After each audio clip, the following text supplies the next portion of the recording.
Good morning and welcome to this episode of A Woman's Prayers, brought to you by the Gutsy Woman Network in collaboration with Voice of the East, Olundibo. In this session, we will be looking at having honest and intentional conversations to interrogate stereotypes that continue to push women to the margins and keep them silenced. We're not new to the conversations around gender, discrimination, stereotypes, but what does it mean to be a woman in a world like ours?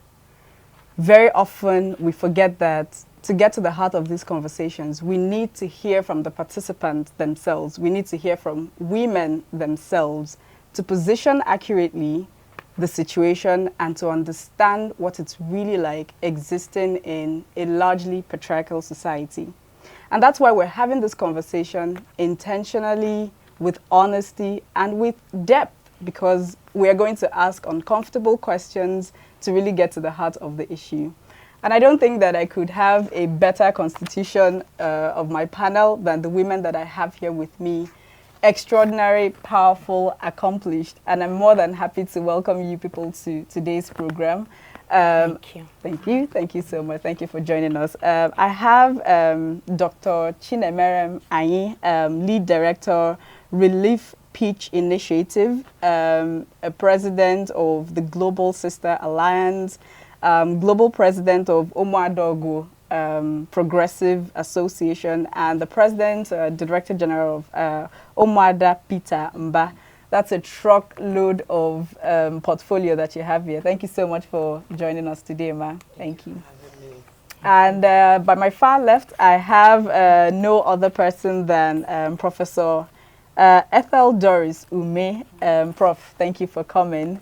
Prof really needs no introduction, only that she's a very private individual. But Prof retired, was trained in the University of Ibadan, and also has a training from the University of Cambridge, worked at the University of Nigeria and Soka, to IMT, to ASUTEC, now ESUT, has served as the head of department, the dean, a director of the Biotech Center, director of academic planning, and a vice chancellor of Renaissance University, among other key positions that she has held. So again, this is a powerhouse that we have in our midst. Thank you so much, Prof, for joining. It's our pleasure to have you. And I also have in my panel Mrs. AmforGod Anuna, who works with the National Examination Council and is a coaching facilitator, and is also the founder of Perfect Finish Amazing Vessel Foundation. And as a coach, she is extraordinarily experienced in speaking to people and facilitating healing for people who have gone through very dire experiences. So you must agree with me that my panel is well constituted, because there are no better people to get into a gendered conversation as we're about to have. Once again, you're welcome, and we promise a wonderful episode of learning, unlearning, and relearning. So I want to start with you, Prof. I think that your experience, really has, you've been in the thick of it, as one would say.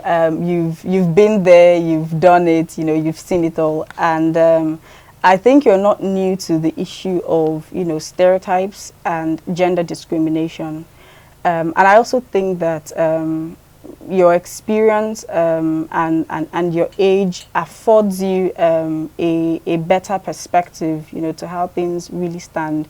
So I want us to go back to the beginning in this episode. I want us to look at what you may call the origin story of stereotypes.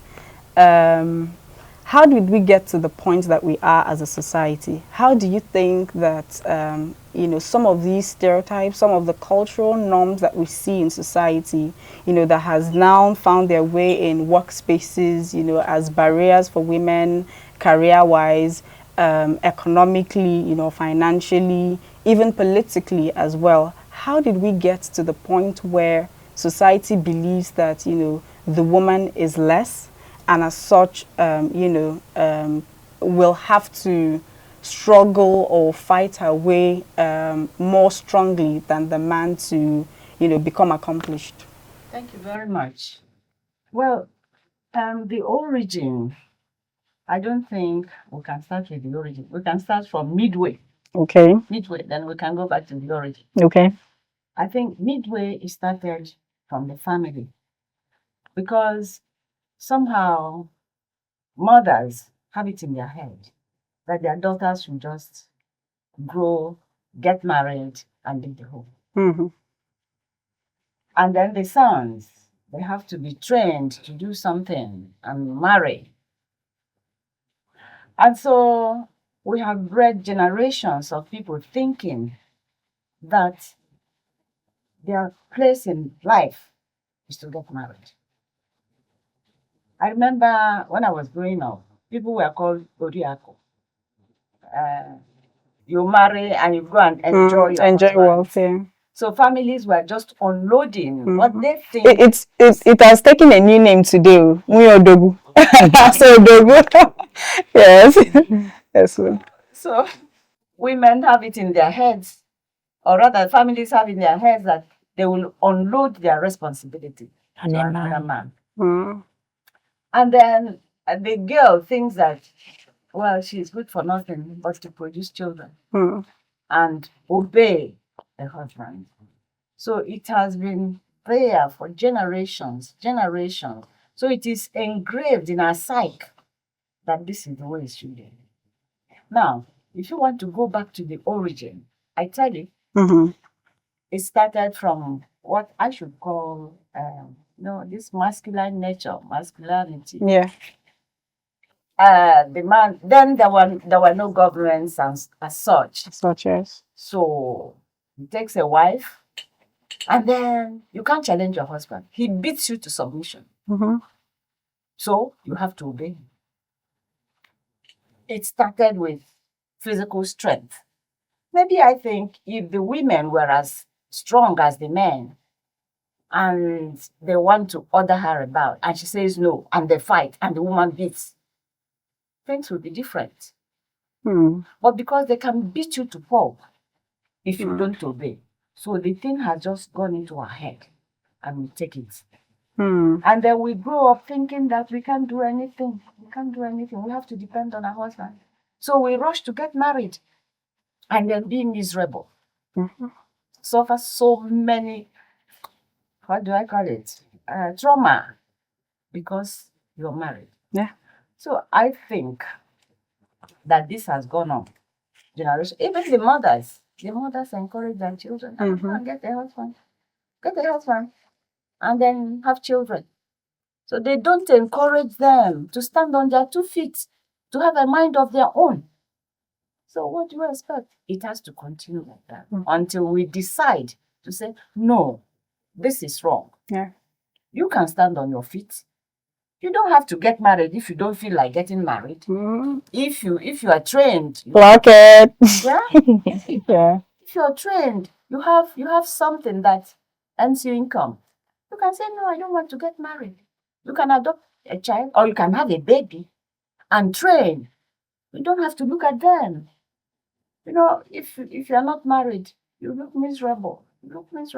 And if you are maybe 30s, upper 30s, you look so miserable because of what you have been trained to think you should be doing.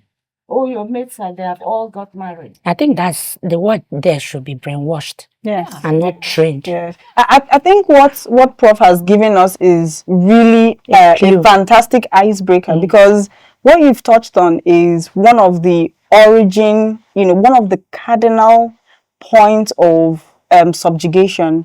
Marriage has become for many women in our society almost the weapon fashioned against them. And as you rightly said, this brainwashing that it is essentially why you're here. Of course, the reason, the sole purpose of your existence is to get married and to produce children. Yeah. So I think that if we start from there, a lot of the work would have been done. But I want to take what you've said to ask Dr. Anyi the question of, so we have identified one of the issues, the fundamental issues around stereotypes, which is wrong information or that brainwashing that marriage, for instance, is the primary purpose of your existence. So how do you think we can unlearn that? Because I look at it as one of the things, that you mentioned in our earlier conversation, the things that diminish women. This is one of the mindsets that, keep women down or, prevent them from making choices that they would, otherwise have made. So how do you think we can get into unlearning that? Thank you very much. Like Prof said, Yeah. all these stereotypes, they are a function of a fractured perception Mm. of the society, which was superimposed on us and sponsored by the male superiority syndrome. Okay, now that it's like that, and we have been forced to imbibe it, generations after generations, women have been forced to believe that just here existing to someday get married to one man and become a child rearing machine, and not finding themselves, not knowing who they are. Mm-hmm. The real loss is not finding yourself. The real loss, much more than losing the mansion, much more than losing whatever, money. Not finding yourself is the real loss. That's it. Now, what do we do, like you asked? Reorientation. Mm. There's this Igbo proverb that said, Nebe siligo kesi alitu, meaning the path through which you climb the tree is the safest place to stay calm down. Mm. Since women have been indoctrinated to accept, to believe, and this was done by their immediate family. Eba siligo, we need to go back. Nobody will do it better than parents. Yeah. Because when you watch parents, you see them, Adora, am I going to waste my money training you when someday a man will come and carry you? Go and learn this, go and do that. Or they finish eating. Adora is meant to sweep the house. Emeka drops the food, the plates where he ate, and runs off to play soccer. Adora wants to raise her voice and father shuts her down. Imaro wine cable. Do you get it? So we still have to go back. It's a call to action. Yeah. For parents, for mothers especially. Because it's been said, when you train a woman, you train a society. Everything you give to a woman has a multiplier effect. That's right. So now that woman has been given that fractured perception, she keeps dishing it out. Even without being solicited. She offers that to the neighbor. Because she's a lecturer. Do you understand? So it is for that woman, especially parents, but particularly, who have to place a superfluous hope on the woman. Understand who you were meant to be. You don't give what you don't have. It is when that woman understands who a woman should be that she begins now to, groom her own daughter. She begins now to, even in chores, to know that there's no chore that is specific for a woman or that. Do you understand? That is why we have a lot of men that when their women put to bed, they find it difficult to handle it. They don't even know how to lit a gas and all that. So my answer is that we need reorientation. We need what I should call a mental cobwebbing. Thank you very much. What a way to end that. Mental cobwebbing. I can't think of something that really captures it better. Yes, but in what you've said, you also struck a chord, which is that with such mindset, and in trying to reorient people, women especially in this regard, we've identified that getting from the point where she started off from, which is there is this wrong perception, for instance, that marriage is compulsory and non-negotiable even, and many people have gone into it and it hasn't been the best of experience. So we also have the trauma part of it, where people are traumatized by the experiences, So in you've talked about reorienting. I want to ask you, Dr. Anunu, how do you think we can begin to, you know, cater to those who have accumulated a lot of trauma from, that experience that they've been forced to undergo, whether in marriage or any choice at all that, women are forced to. Yeah. So I want to ask you, from the perspective of healing, from the perspective of, unlearning at the same time, what should be the way we approach that? Yeah. Okay, thank you so much. This is a very sensitive matter, and just like Prof and Doc said, a woman cannot give what she Doesn't have. Yeah. So, in as much as it's like this, even those days, an aware woman does something different. And that is why you see in those families then, they speak up to allow their girl children to be educated, but they were very few. So now that the awareness is going on, and a lot of women and families have been brainwashed, we need to get the women to go through the process of healing. Yeah. And healing cannot come without awareness. So the first step is to get this awareness for the woman to know that she's worth more than what was programmed into her, because that was a programming. So that programming, she needs to be reprogrammed to know, wow, I'm first a human being, full endowed with purpose and destiny, and how will I put it, potential by God as a woman before any other role. Every other thing is secondary. Just like they said, there's a song that said everything is Jara. The first thing a woman is a human being full of purpose and potential. Then every other thing, marriage, childbearing, is Jara. You understand? So she is first of all a full being. And Prof said she can decide to marry she or not. So if she discovers herself and she gets rid of all these things and starts looking inward, which is the most important, to discover what the riches the God that created her has put in her, and start exhibiting her, she will live a fulfilled life. So fulfillment does not really come in necessarily from giving birth or marriage.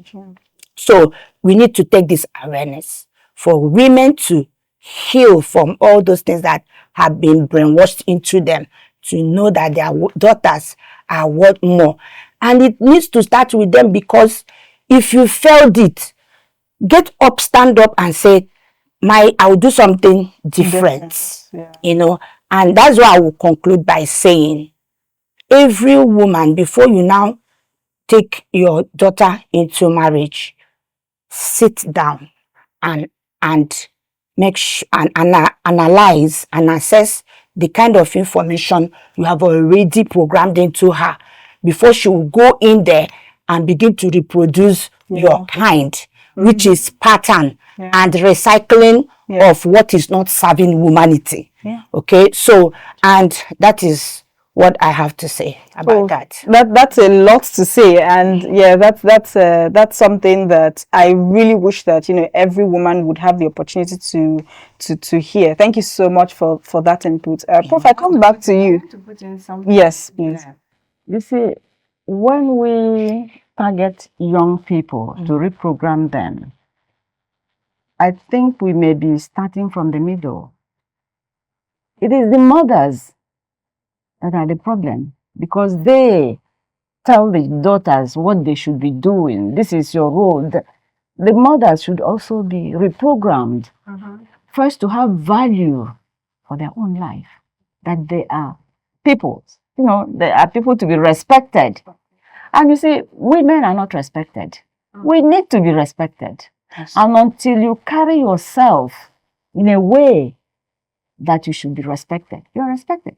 You don't, they don't respect you like that. People will earn respect. Mm. You must comport yourself in a respectable way, and they respect you.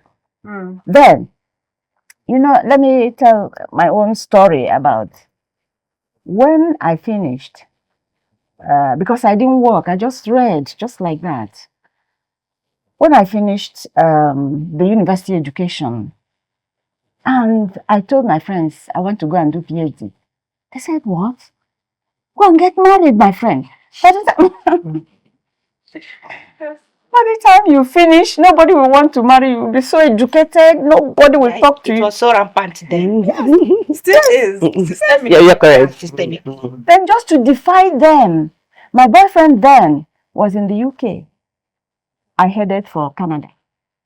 I attended an interview, scholarship interview. But I told my friends, look, if I finish and I don't have a good husband, anybody to marry, I'll go and have a child. And if I'm blessed, it will be a girl. So they won't bother to ask, where do you come from? She will just marry and go away.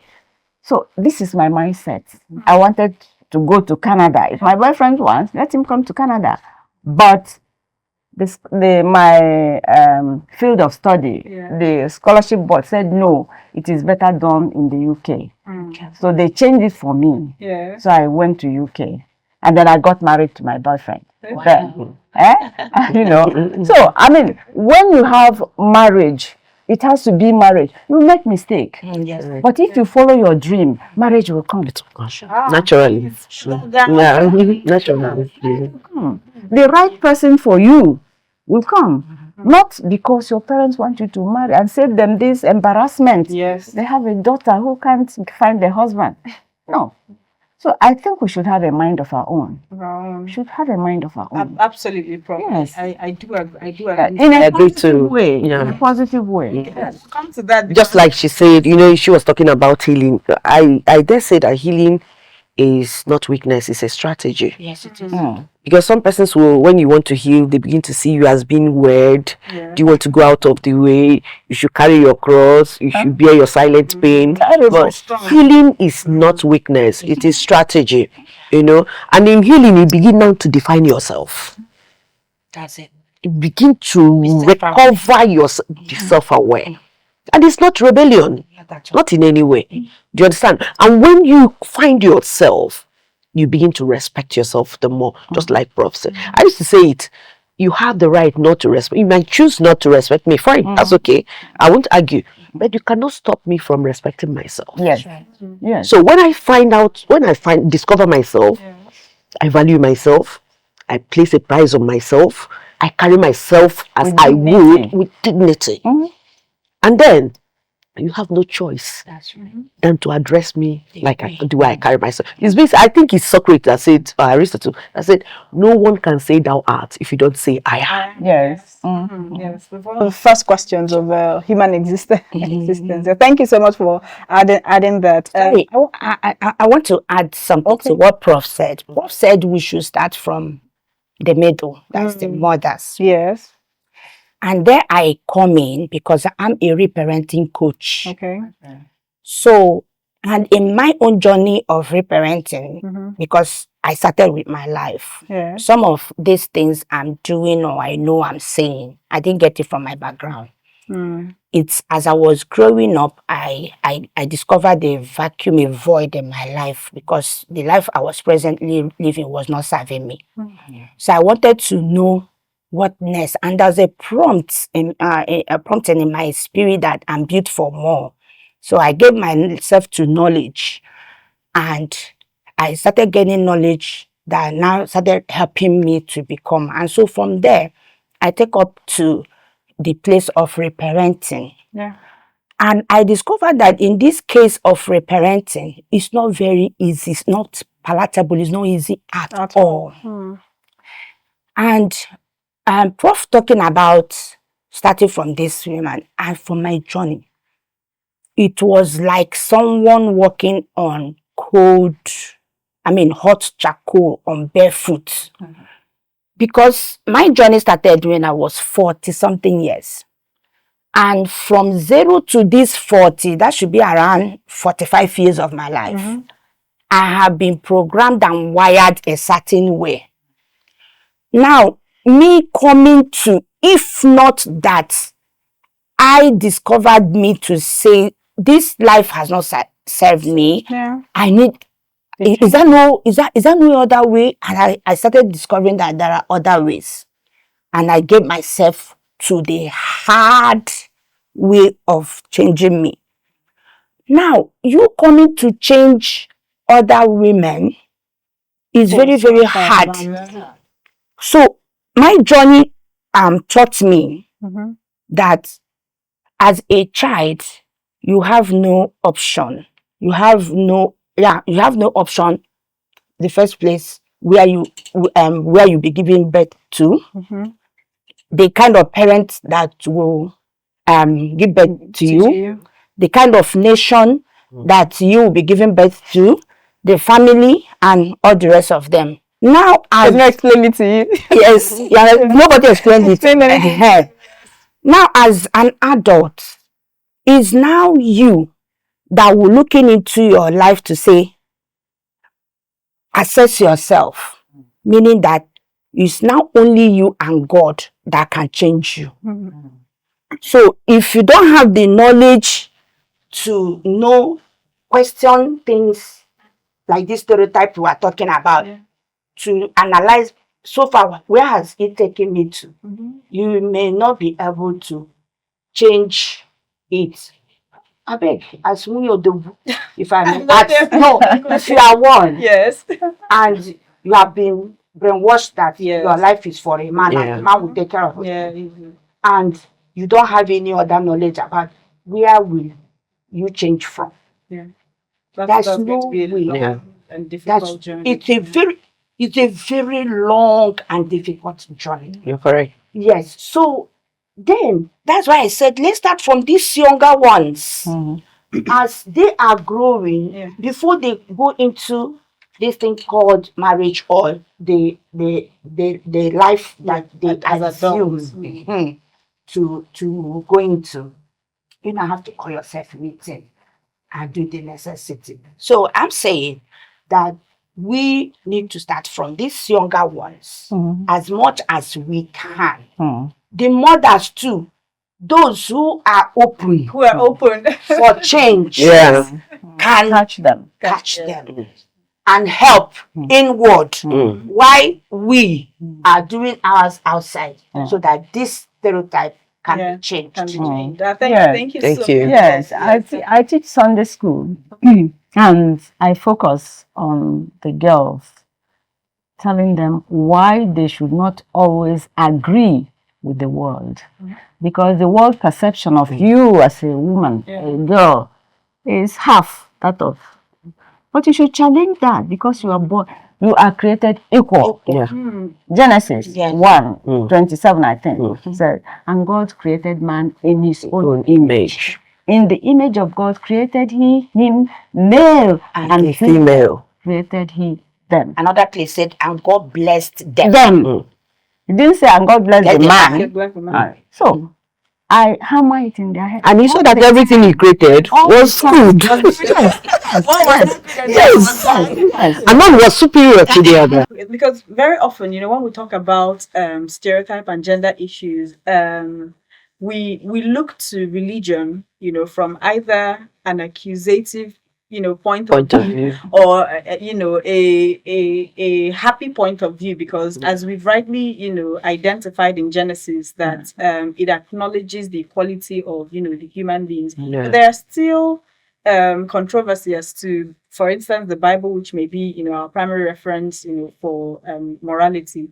There are still Bible passages that, seem to reinforce some of these stereotypes that we're talking about. For instance, some people may, quickly point to, I think Corinthians, 14:34 to 35. Yes, the one that talks about women not, speaking in Teaching in churches. Yes, I think that's Corinthians, Ephesians, but there's even in Genesis, there's still a part of Genesis that, talks about how the women must submit to their husbands, and, the husband is, their lord, and, rules over them essentially. So, you may find bits of these narratives in the Bible. And for many people who are who adhere to the teachings of the Bible, it looks like this is reinforcing the stereotypes that we're still talking about. So I want to ask you, Doctor, yes, how do you think that society and women can approach these teachings to set the record straight? Oh well, I start by saying that some person's inability to extract a context of the Bible and interpret it well, I call it paralysis of analysis. I like that. Do you understand? Yes. So you see, Bible said submit to one another. That was what the Bible said. Submit to one another. It was not particularly the woman, so it said submit to one another. And then a place said, woman, respect your husband. Husbands, love your wife. They they go is this pari passu or something? This hand in hand. So then, why I talked about paralysis of analysis are some persons are experts in reading a part of a Bible. In comprehension. In comprehension those days, you have to read a passage and understand the context before you are able to answer the questions thereof. So they come and read from chapter 15 and down, pick it, and they are like jumping up and down because they didn't read the preceding verses. Just like some persons will come and say they want the man to die quick, they will tell you, you cannot provide for the family. It's what an infidel. No, they didn't read well. They didn't know who Paul was talking to. Was talking to that particular community. Take care of your widows. Yes. If you cannot provide for your own, meaning your own widows, you're worse than an infidel. You don't take an eyes right or eyes left when your brother dies and leaves a widow. She's a part of the family. That's what the Bible was trying to say there. It doesn't apply. But I want to also ask, because you've talked on that, and I think that maybe you will still speak to it. Sure, I will. For instance, we find in society many women who are going through a lot in their marriages, for instance. And we're not new to experiences where it's like, the church or their own religious sector is endorsing their suffering or their trauma.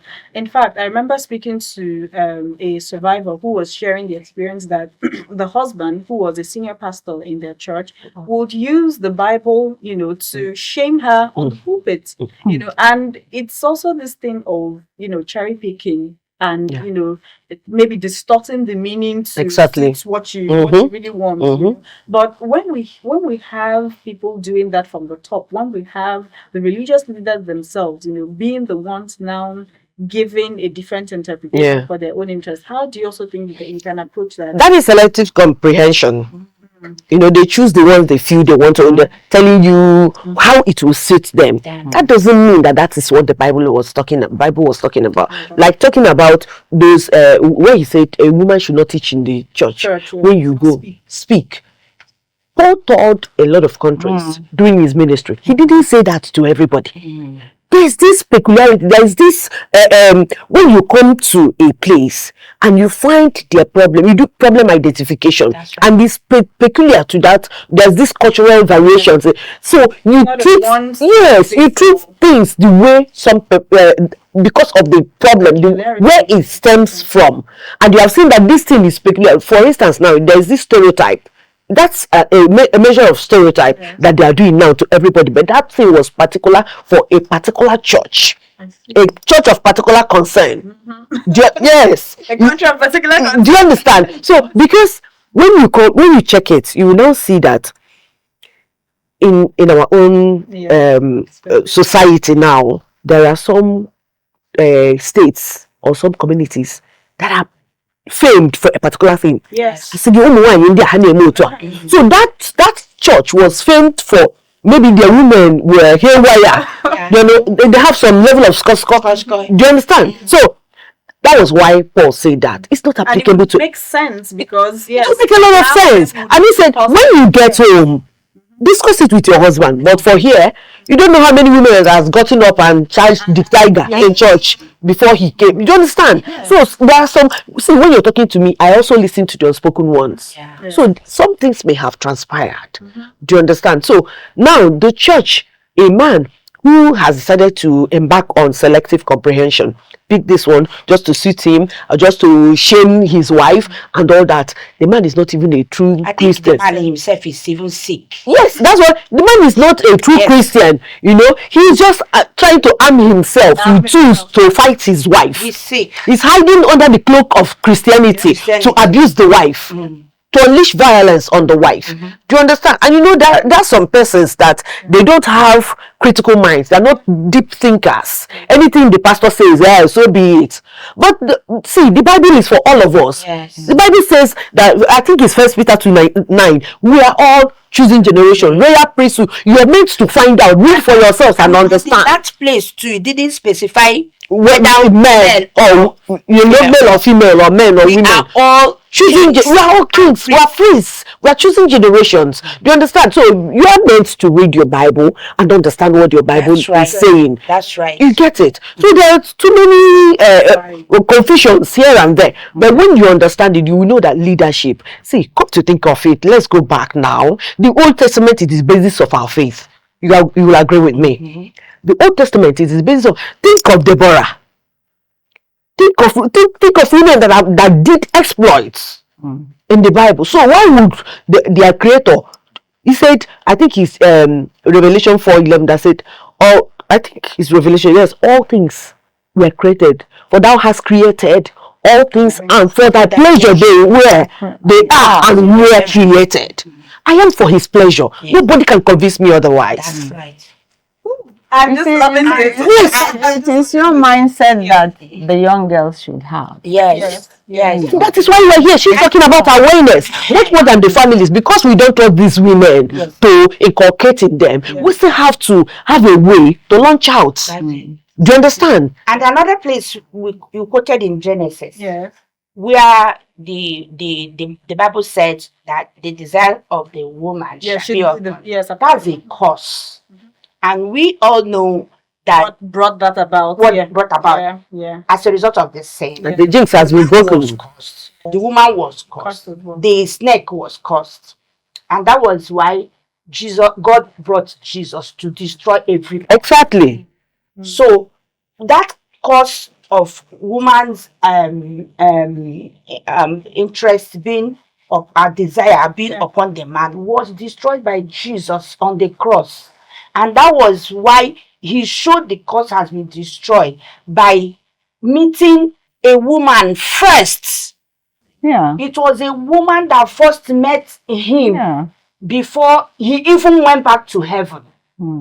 You know, so some things are really speaking to us that Jesus liberated the women from the curse. Even the ground that was cursed because of the man, he was also liberated from the curse. So, single, what do you call it again, Doc? Selective comprehension. Should not just pick a place in the verse and start magnifying it. And people who don't think, like she said, will not capitalize on it and be doing all sorts of things on women. Abuse. Okay, I think, I love that dimension, because I think that... Do you know that Luke chapter 8 verse 3, I hope I'm right, say that it was women that Jesus used as pillars. That's it, around him, apart from his 12 disciples. They were the major sponsors of his ministry. Joanne and the rest. Do you understand? So I would not have anybody distort my thinking pattern, my thought pattern, using the Bible. Do you understand? There are also ample examples. Well, there are ample examples of what has been done. Think about Dorcas. I want to ask, because I think that, as we're looking at, the distortions, we're also straightening the records. Sure. And something that, occurred to me is how the part women play in also enforcing or endorsing these stereotypes. And I know, Prof, in your own experience, as an in the academia and, as a researcher, I'm also sure that you mentioned when you wanted to, further your studies to get your PhD, and your friends were of the opinion that, marriage was crazy. You must be insane. I mean, what are you doing? Right? So we see that is one of the ways that, but I know that there are many other experiences that you've also had, and that you all must have also had about how women continue to, be the stumbling block in their own, journey. So I want you to speak to that and how you think we can get past that. Well, the thing is that we seem to be running our individual races. Yes. So we seem to, even if you're woman to woman, they want to put a stud so that they can progress. Like you said, you gave example of this secondary school where the 80% were all divided. Yeah. Yes. We are never together. We always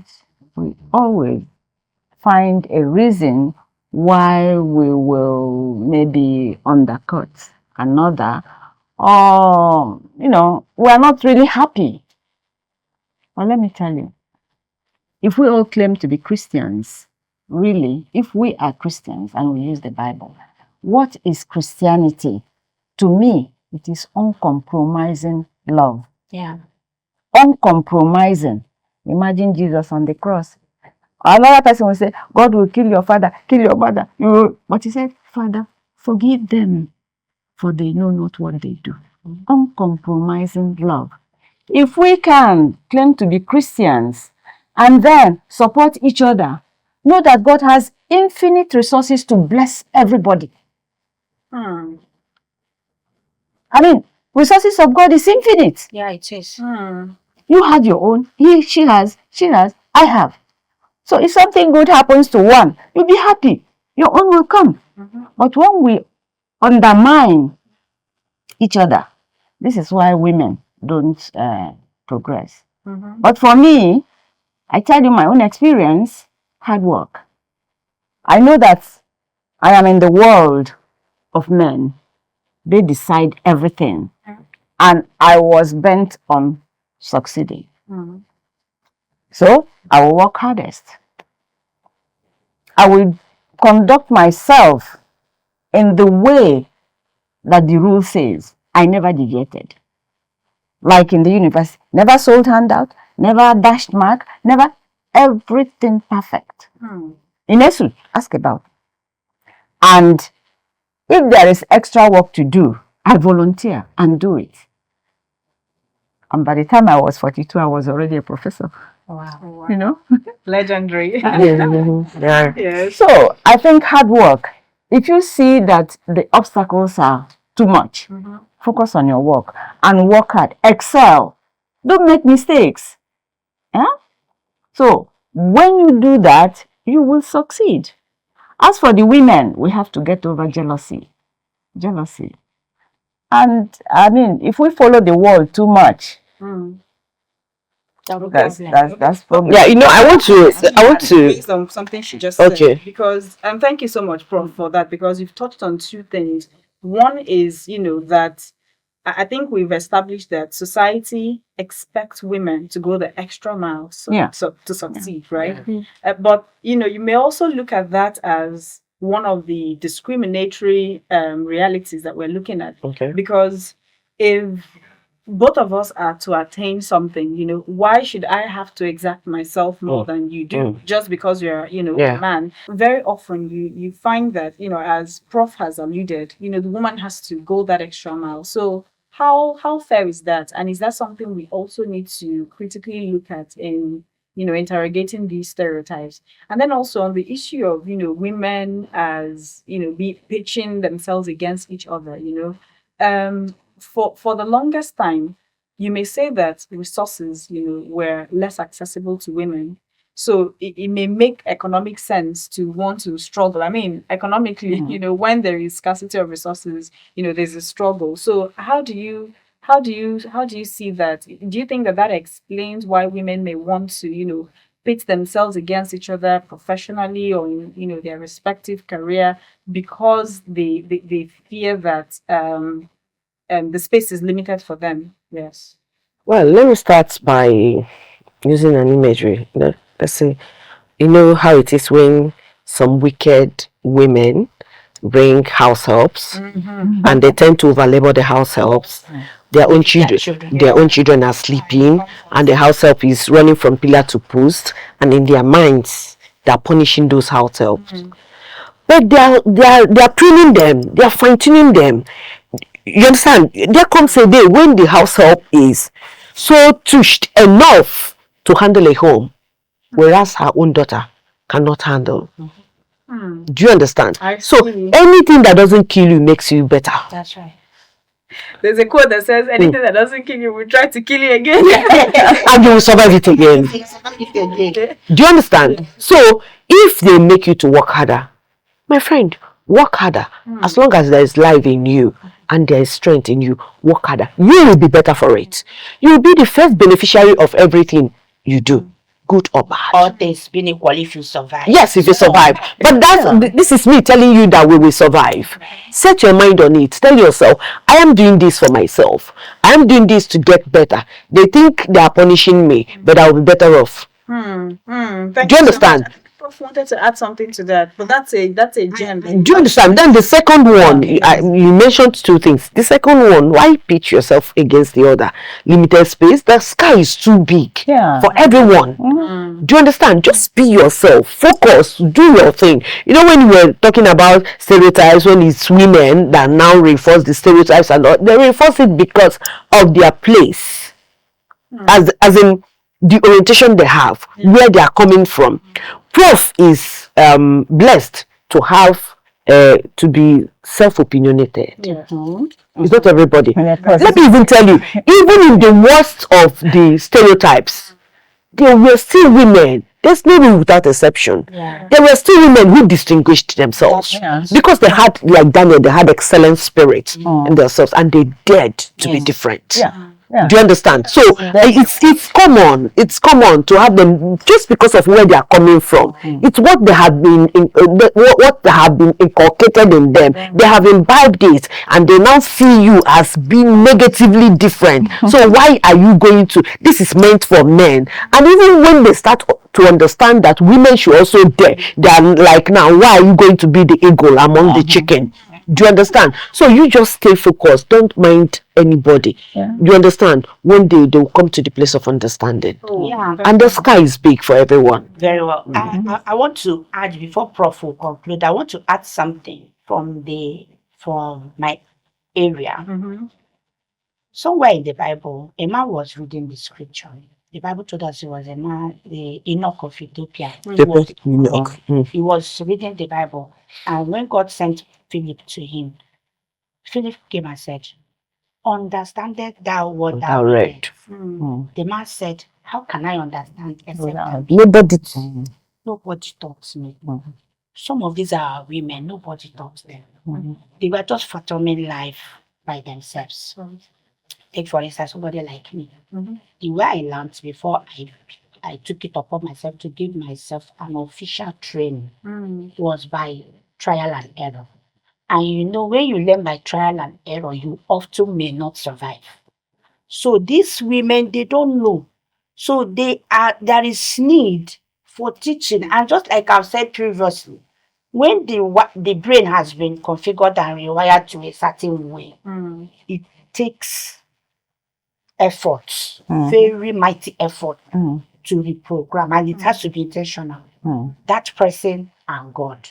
So what women are doing is what they have that they are giving. That's what they give to others.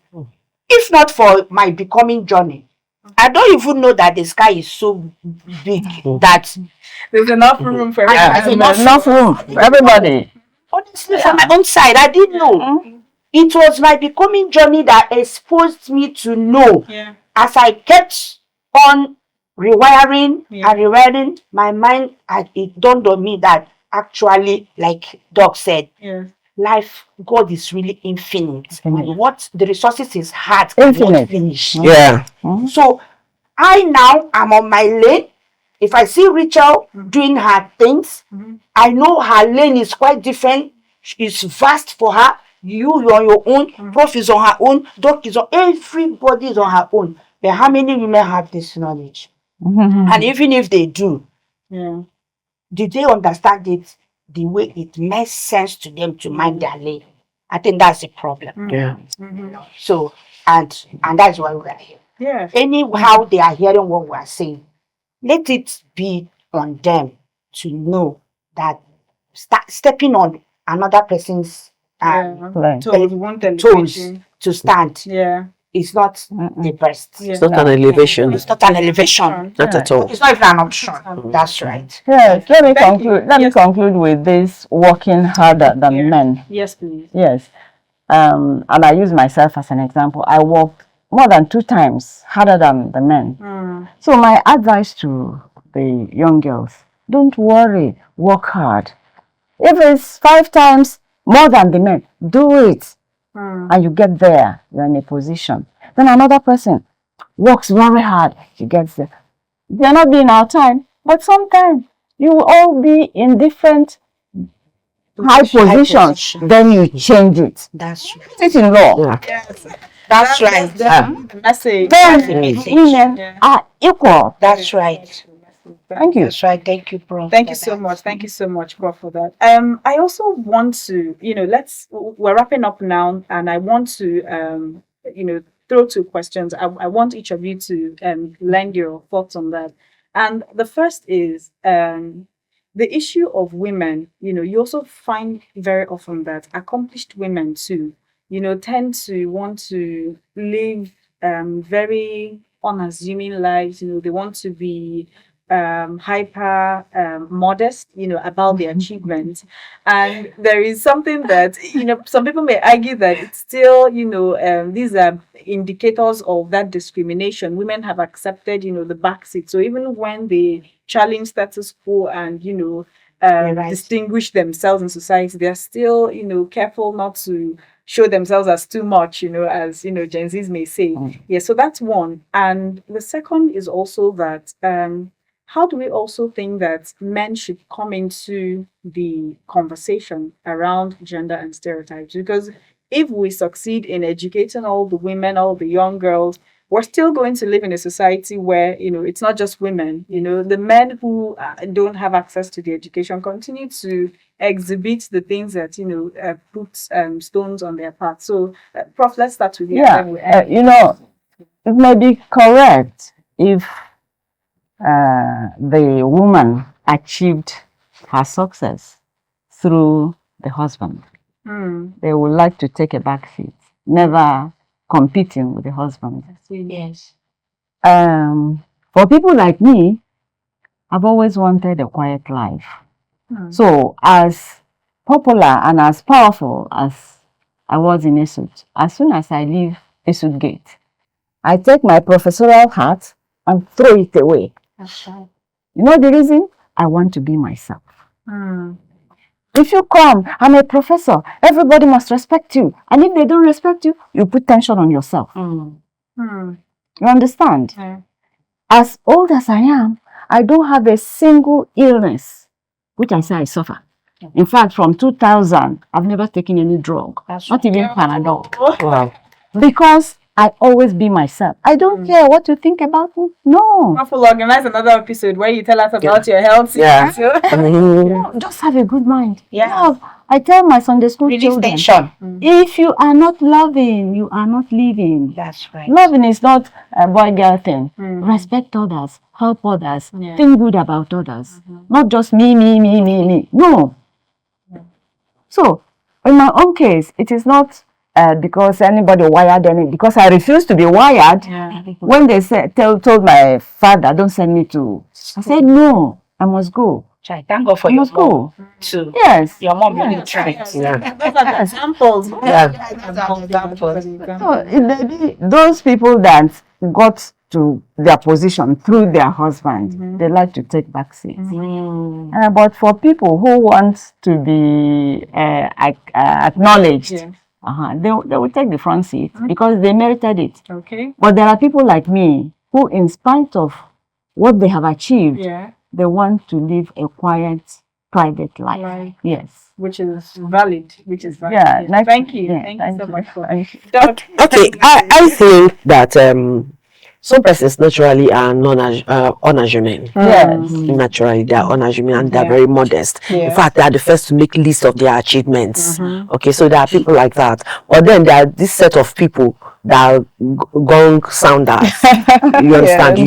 You can't stop them. You can't stop them. You understand? So it borders on personalities. You understand? So having said that, I also think that what again makes some women silent, even when they have achieved, they've come to the apex of their career, is maybe still borders on inferiority, because some persons had those achievements, they still feel inferior to those men.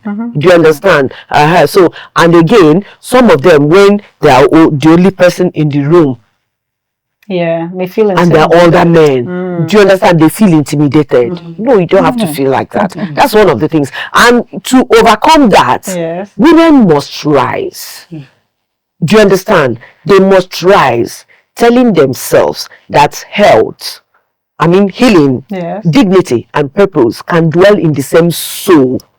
And as they walk forward, as they rise, they must learn to look back and take another woman's hand. That's right. Yeah. You cannot be in one department for 12 years, 15 years, and you have not raised somebody. I used to tell the people in the circle of my influence, I tell them, by all means, make money. Money is fine. It's good. It's good, make money. But do not forget to make people. That's right. Yeah.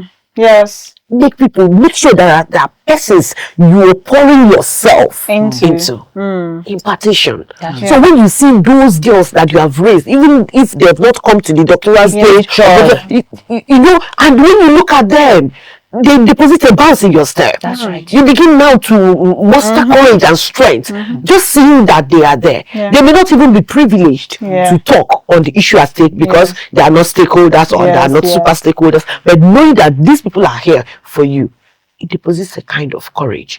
So women must learn to, while rising, take a look at the back, take a woman's hand.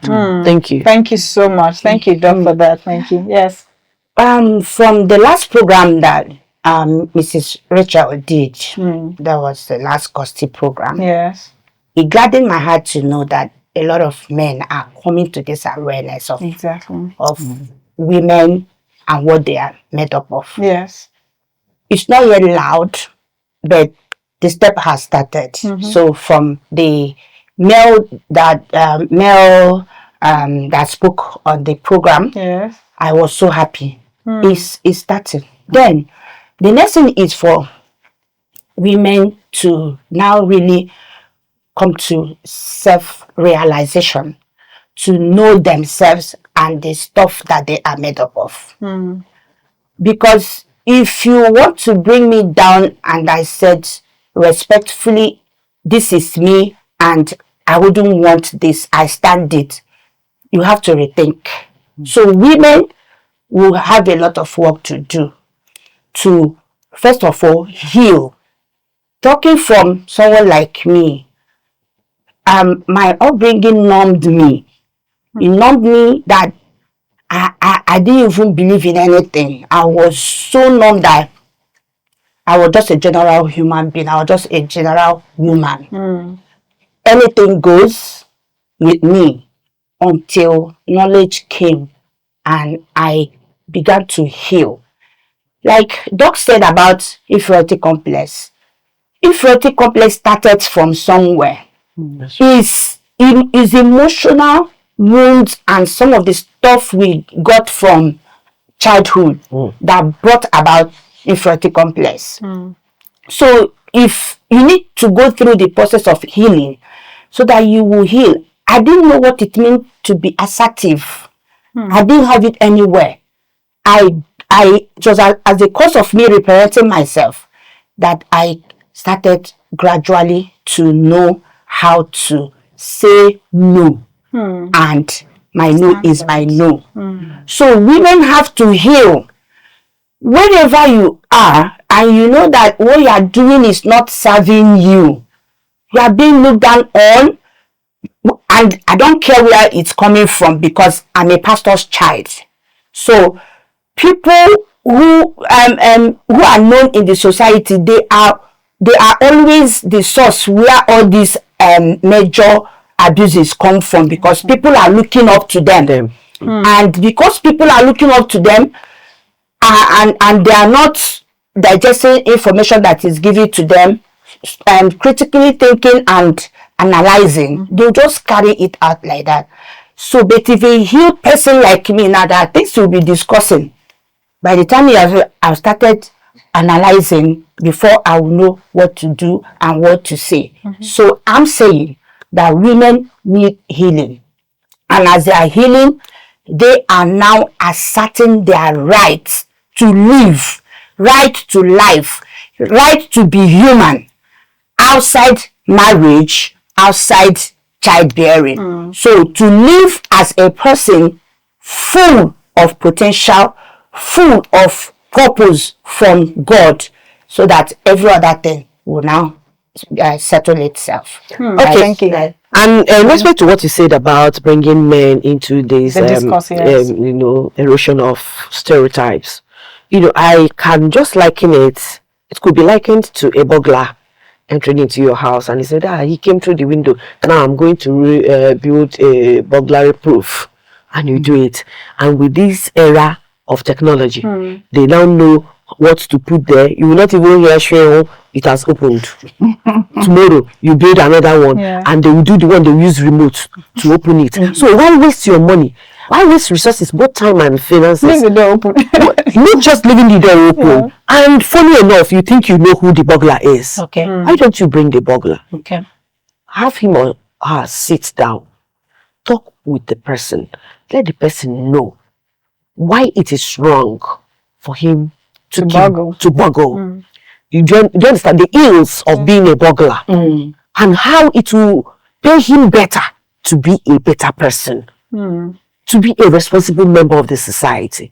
So we cannot, you can't barb a man's hair in his absence. We can't stay here and be talking about men, talking about stereotypes, talking about, and they are there drinking, they are there doing one thing or the other, and tomorrow they do the worst. Okay. It's high time we start bringing them round the table. Okay. We have a seat at the table, we converse with them, we have a robust discussion with them. That's right. And they begin to have a paradigm shift. That's right. You are right. In the absence of that, we are watering a stone. Thank you. I cannot but agree. Thank you so much. Prof, do you have any closing words that you want to? Well, I've said it all. Yes. All I want to say is that we must put love into our actions. That's right. Yeah. Without love, we won't achieve anything. The person who will bring the thief inside and talk to him, there must be real love in his heart. Yes. For him to respond to that. Loving If you bring him and he say, why did you do this? It's not good. It's not. Pointing accusation fingers. So we need so much love in our heart Right. to bring the men around. Thank you. Thank you so much. Doc, please, let's have any closing words for, the listener, the girl child, the woman listening to you, and even the man who might be drinking. So, and to the woman, I dare you to have the courage to unlearn the things that diminish you as a woman. Okay? Stop shrinking from, trying to prove yourself. Try to accept yourself. Self-definition, like I said, is not rebellion. It's not rebellion. And then to the men, we are your women. We are a part of you. No man has joy when a part of his body is ailing. So you got to go to that pharmacy or see a physician. So why don't you see a physician in this aspect? No stereotype.